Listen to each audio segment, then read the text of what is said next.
ఒక్కసారైనా దుర్గాయై నమః అనాలి, లేదా కనీసం దుర్గా అని అనాలి ఒకసారి. అందుకే ప్రత్యేకించి ఆంధ్రదేశంలో ఒకప్పుడు ఇంట పుట్టిన ఆడపిల్లలలో దుర్గానామం లేనటువంటి కుటుంబం ఉండేది కాదు.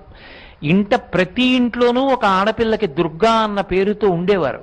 ఎందుచేత అంటే దుర్గా అన్న నామాన్ని నోటితో ఉచ్చరించినంత మాత్రం చేత అనేకమైనటువంటి ఫలితములు సంక్రమిస్తాయి.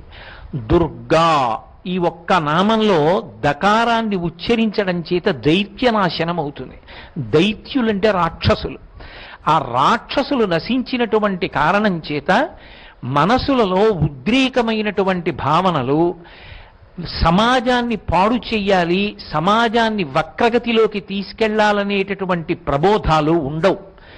ఎందుచేత అంటే మిగిలిన యుగాలకి కలియుగానికి ఒక ప్రధాన